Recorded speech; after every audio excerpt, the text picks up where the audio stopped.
পতিত আওয়ামী লীগ সরকারের লুটের কারণে দেশের অর্থনীতি চরম ক্ষতিগ্রস্ত হয়েছে, তাই বাধ্য হয়ে নতুন করে করারোপ করতে হয়েছে বলে জানিয়েছেন প্রধান উপদেষ্টা প্রেস সচিব শফিকুল আলম।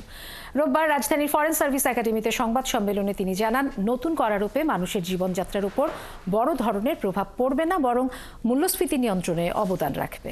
আরও জানাচ্ছেন মুজাহিরুল হক রুমেন।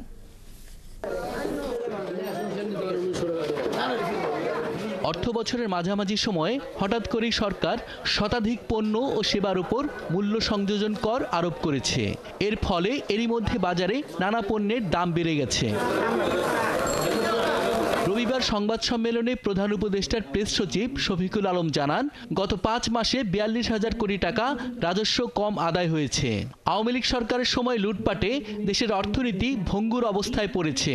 বাইরে পাচার করা সেই লুটপাটের টাকা দেশে ফিরিয়ে আনতে সরকার কাজ করছে বলেও জানান তিনি।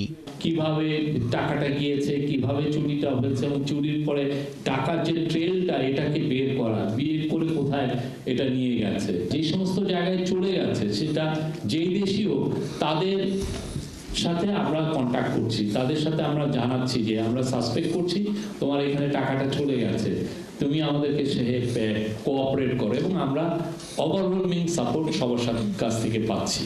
নতুন এই করারোপে মানুষের জীবনে বড় ধরনের প্রভাব ফেলবে না উল্লেখ করে প্রেস সচিব জানান, এতে মূল্যস্ফীতি নিয়ন্ত্রণে ইতিবাচক প্রভাব পড়বে। বাংলাদেশের ট্যাক্স এমন একটা হেলদি জায়গায় যাতে বাংলাদেশের ইকোনমি গ্রোথ হয়, ফিনান্সিয়াল হেলথ দেশের ভালো হয়, সেটা বরঞ্চ ইনফ্লেশনকে কমিয়ে আনে। হ্যাঁ, এটা নিয়ে আপনি বড় বড় ইকোনমিস্টের সাথে কথা বলতে পারেন। এ সময় আইএমএফ এর নির্দেশনায় সিদ্ধান্ত নেওয়া হয়েছে কিনা জানতে চাইলে প্রেস সচিব জানান, দেশের বিজ্ঞ অর্থনীতিবিদরাই এই সিদ্ধান্ত নিয়েছেন। তিনি জানান, আইএমএফ এর সন্তুষ্টি অর্থনীতিতে ইতিবাচক প্রভাব রাখে, কারণ এতে বিনিয়োগকারীদের আস্থা তৈরি হয়। আইএমএফ এর যেটা কথা বললেন, মুজাহিরুল হক রুমেন, ৭১, ঢাকা।